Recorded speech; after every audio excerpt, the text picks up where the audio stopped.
80s और 90s में ये सब आपने किया, वो सब उस समय बहुत ही ना के बराबर था, शायद नहीं था कहीं पर भी। आज वो सब चीजें होने लगी हैं। मैं देश का पहला व्यक्ति हूँ जिसने अपनी खुद की एप्लीकेशन क्रिएट की। इसके पहले लोग बाहर से मंगवाते थे और यूज करते थे। जी जी। मैं पहला व्यक्ति था जिसने इंजीनियरिंग में, और फिर इंजीनियरिंग में भी मैंने फिर कई कंपनियों को, पंप इंडस्ट्री इंडिया की जितनी भी, इन सबको मैंने किया है। किर्लोस्कर का, फिर बाद में और भी कई कंपनियों को मैंने किया है। फिर मेडिकल में कई हॉस्पिटलों को मैंने कंप्यूटराइज किया, कई सोल्यूशन दिए हैं। और ये सिलसिला मेरा ख्याल है कि चल ही रहा था। 2013, 2014, 2015 मैंने बॉम्बे का एक बहुत बड़ी हॉस्पिटल है, एशियन हार्ट इंस्टीट्यूट, उसके जो इंचार्ज हैं डॉक्टर रमाकांत पांडा, वो हार्ट सर्जन है, वो जो ओपन हार्ट सर्जरी करते हैं। तो उनका मैंने एक बहुत बड़ा सॉफ्टवेयर बनाया था जो आज भी विश्व में मेरा ख्याल है सर्वो के ऊपर है। तो वो मेरे को हमेशा बुलाते थे बॉम्बे। पर मैंने फिर सोचा कि एक ये जो दोनों काम किए, इंजीनियरिंग के और मेडिकल के सोल्यूशन देते देते मेरे को ऐसा लगा मैं कुछ मिस कर रहा हूँ अपने लाइफ में। तो अब देखिए 1966 में मैंने बेंगलोर आया, 1989 में बेंगलोर में मैंने अपनी नौकरी को छोड़ा 22 साल के बाद, और 1989 से फिर मैं अपनी सॉफ्टवेयर कंपनी चलाई। काफी काफी कई बच्चों को मैंने ट्रेन किया। आज वो बच्चे सब मुझे मिलते हैं आके, क्योंकि उस जमाने में मैंने जो काम उनको सिखाया वो आज मानते हैं, आते हैं कई लोग, बच्चे, लड़के लड़कियां। तो 2015 तक आते आते मतलब यानी कि 89 से लेकर मतलब यानी कि अब 90 और मतलब यानी कि 25 साल, करीब 24-25 साल का ये करते करते, और ये बड़ी हेक्टिक लाइफ रही मेरी। आप मानेंगे नहीं भावना जी, मेरा ख्याल है कि मेरी लाइफ 16 घंटे से कम काम करने की कभी होती नहीं थी। बिल्कुल होगा। जब मैं साइंटिस्ट था तब भी, जब मैं अपनी IT कंपनी चलाता तब भी कुछ ऐसा लगा कि बस अब ये बहुत। तो मैंने एक दिन रात को पता नहीं दिमाग में आया कि नाउ इनफ इज इनफ, और वो मैंने फिर ये भी सोचा कि मैं 1 0 और अपने जीवन में लगा दिया अपने उसमें, तो इससे क्या फर्क पड़ेगा, अभी मेरे को कुछ और करना चाहिए। अब देखिए मैंने आपको पहले शुरू में बताया था कि मेरी माँ के और मेरी भगवती के, देवास की जो माता जी हैं, जी, उनके आशीर्वाद तो थे ही, उन्होंने बीज तो मेरे अंदर बो के रखे थे। संस्कारों में था आपके सर, बिल्कुल। हाँ, वो बीज तो बो रखे थे, बस उनको अंकुरित करके, उनको पौधा बना के, उनको पेड़ बना के, उनमें फूल खिलाने का काम मैंने फिर सोच लिया कि बस 2015 में मैंने ये सोचने लगा कि बस अब तो 2017 में आके मैंने ये बस ना इनफ इज इनफ करके मैंने कंपनी को बंद कर, और फिर मैं 2017 से लेके 2022 तक मतलब 5 साल तक में इसमें एक पागलों। अच्छा, मेरा एक बात मैं ये कहना चाहूंगा, आप सब लोगों को बताना चाहूंगा, मेरे सुनने वालों को खास में, और आज की जनरेशन को मैं ये कहना चाहूंगा कि बिना जुनून से इंसान कुछ नहीं बन सकता। बिल्कुल सर। जुनून के साथ मेहनत चाहिए, और जब जुनून के साथ मेहनत हो जाए तो एक मेरे को यहाँ पर एक शेर याद आ रहा है। जी सर, बिल्कुल। खुद को कर इतना बुलंद कि खुद खुदा तुझसे पूछे बंदे तेरी रजा क्या है। जी। तो मैं इसी कोशिश में था कि भाई मैं कुछ अपना आपको इतना अच्छा बना के, और मैंने अपने जीवन में जब पीक में कहीं पर मैं पहुंच गया, वहां से मैंने विड्रॉ कर लिया अपना आपको। ये मैंने एक बड़ा अजीबो गरीब सा मेरे लाइफ के साथ हुआ है। जी कि साइंटिस्ट में भी मैं पीक में गया, वहां से वापस आ गया। IT कंपनी में भी मैंने पीक में था, फिर वापस आ गया। तो इसमें क्या हुआ है कि मैंने जो भी काम किया है एक जुनून के साथ किया है। जी बिल्कुल। 2017 से मैंने लिखना शुरू किया, और मैं लिखने में आपको मैं ये कह सकता हूँ कि मेरी एक शेर शायद मेरे जीवन का बहुत बहुमूल्य शेर है कि मैं इसको आपके साथ शेयर करना बिल्कुल सर, बिल्कुल सुनाए। लिख रहा मैं जिस कलम से, क्या ये मेरी शान है, उसकी स्याही वो ही जाने, अदरासी पहचान है। वाह, बहुत खूबसूरत सर, बिल्कुल ठीक कहा सर। तो मैंने अपने जीवन में जितना भी कुछ किया है, मैंने उसको ये नहीं सोचा कि मैंने किया है, और स्पेशली ये सॉफ्टवेयर कहो या साइंटिस्ट लाइफ कहो, मैंने जो भी किया है एक बस करना है। ईश्वर ने मेरे को एक मौका दिया है, और मुझे इसको ऐसा करना है जिसने, और ये एक जुनून रहा है कि मैं कुछ ऐसा करूं जो किसी और ने नहीं किया हो। मैं जब देवास से निकला हूं तो मैं एक पहला ही व्यक्ति हूं अपने पूरे शहर का कि जिसने इंजीनियर भी किया, साइंटिस्ट भी बना, IT कंपनी भी चलाई, और आज साहित्यकार भी है। तो ये 3 in 1 का जो सिलसिला मेरी लाइफ में जो है, ये अजीबोगरीब सही है कि कहाँ इंजीनियर,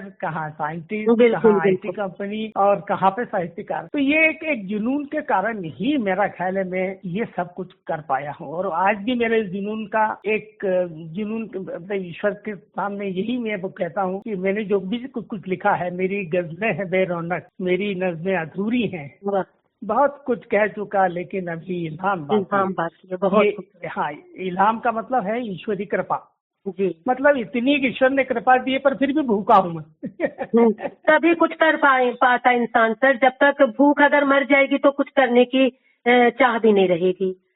साथ ही पिछले 5 साल से मैंने करीबन ये कहो कि एक मेरा एक इल्हाम नाम का एक गजल संग्रह 108 गजलों का ऑलरेडी छप चुका है जी जी।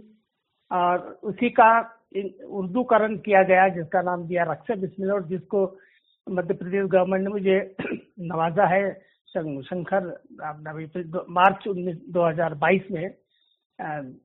और वो मेरा ख्याल है कि वो एक मेरे लिए एक बहुत बड़ा एक क्या बोलते एक अच्छा मौका था कि जब शंभू दयाल सुखन परिवार पुरस्कार मध्य प्रदेश उर्दू अकादमी के द्वारा मुझे मार्च 2022 में दिया गया। जी, जी, जी। ये मेरा पहला है। तो ये दो मेरे, फिर तीसरा मेरा भजन का एक संग्रह आ रहा है, जिसका नाम ही आपको अच्छा लगेगा सुनने में।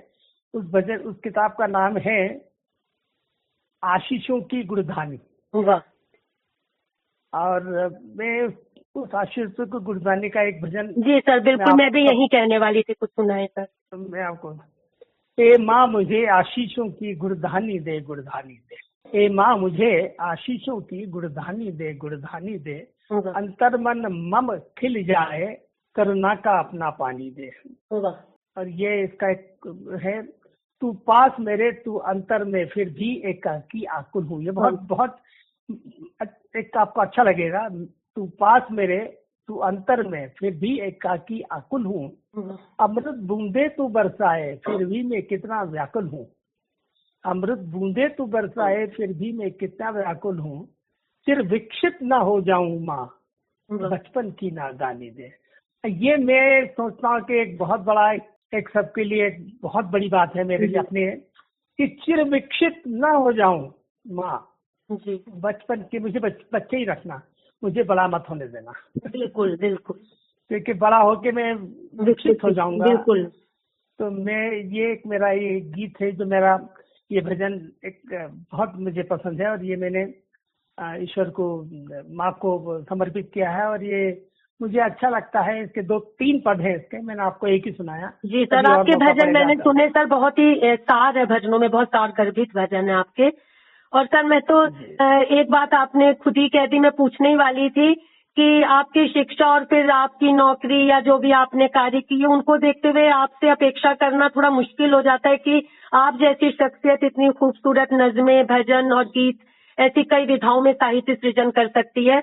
तो मैं कैसे एक पूर्ण रूपेण शायर का जन्म कैसे हुआ, मुझे बड़ा आश्चर्य होता है। लेकिन जैसा आपने बताया कि कुछ मिसिंग था और आपके संस्कार थे, तो वो बात समझ में आती है। लेकिन कई लोगों को मैंने देखा संस्कार होते हैं लेकिन इन क्षेत्रों में चले जाते हैं तो फिर वो नहीं निकल पाते। आपने कैसे एकदम एक झटके में, जैसा आपने कहा कि पीक पर जाकर आपने त्यागा।